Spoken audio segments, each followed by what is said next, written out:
प्यारे बच्चों, कैसे हैं आप सब लोग? अच्छे हैं।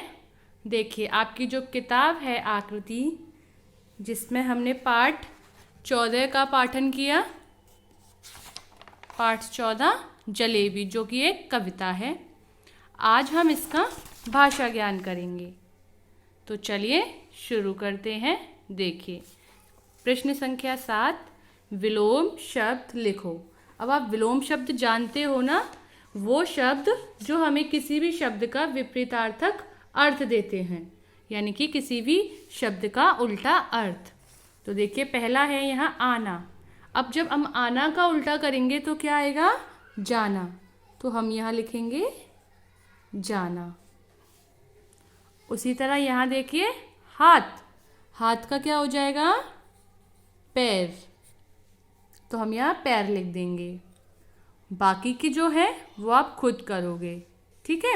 अब देखिए प्रश्न संख्या 8, ये क्या है? अब देखिए यहाँ पहला है कुर्सी, रबड़, किताब। ये सब हैं आपकी वस्तुएं। क्या हैं? वस्तुएं। अब देखिए जलेबी, तेल, इमरती। अब ये वस्तुएं कैसी हैं? इन्हें हम क्या बोलते हैं? ये है सभी खाने की वस्तुएं।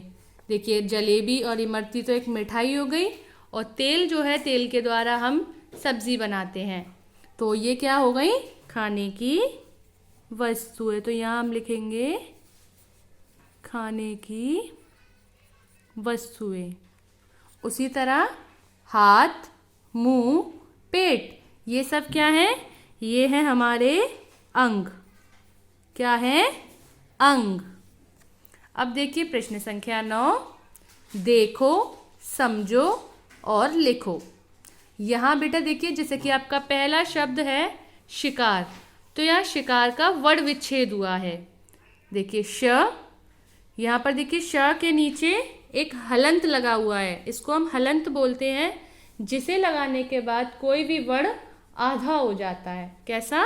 आधा।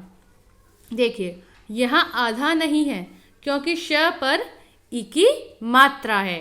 लेकिन जब सिर्फ कोई भी शब्द होता, वर्ण होता है, तो वो बिना स्वर के नहीं बोला जाता है। जो बिना मात्रा वाला वर्ण होता है, उस पर भी अ का स्वर होता है। जैसे यहाँ देखिए श, श पर ई की मात्रा है। जब हमने शी का वर्ण विच्छेद किया तो श और ई अलग हो गए, तो श के नीचे हलंत आ गया, क्योंकि श जो है वो आधा हो गया।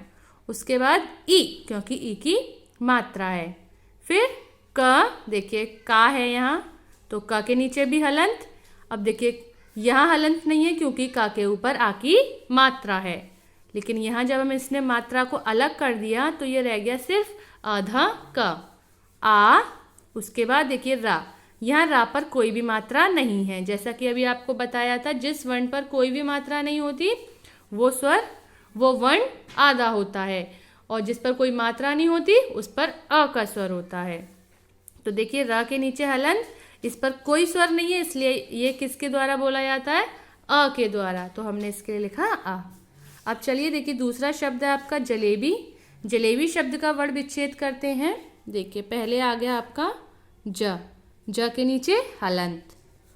देखिए अब ज पर कोई मात्रा नहीं है, यानी कि इसमें अ का स्वर आ रहा है, तो हम यहाँ अ लिख देंगे। अब ल, ल के नीचे हलंत। ल पर कौन सी मात्रा है? ए की मात्रा, तो हम यहाँ लिख देंगे ए। उसी तरह ब, ब के नीचे हलंत। अब बा पर कौन सी है? ई की मात्रा, तो वो हमने यहाँ लिख दिया ई। ठीक है। तो इसी तरह बाकी के जो दो शब्द हैं शर्माई और नाची, इसके वर्ण विच्छेद आप खुद करोगे। अब देखिए गतिविधि कार्य, कौन सी मिठाई आपको सबसे अधिक पसंद है, क्यों? तो देखिए बेटा, ये आपको अपनी हिंदी की नोटबुक में लिखना है कि आपको कौन सी मिठाई पसंद है और वो क्यों पसंद है, उसके बारे में भी लिखना है। अब देखिए चित्रों को देखकर उनके नाम लिखो।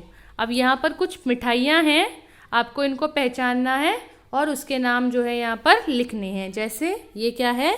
लड्डू, तो हम यहाँ लिख देंगे लड्डू। ठीक है। ये क्या है?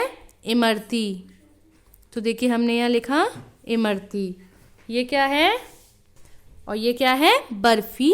तो देखिए बर्फी, और ये जलेबी, तो हमने यहाँ लिख दिया जलेबी।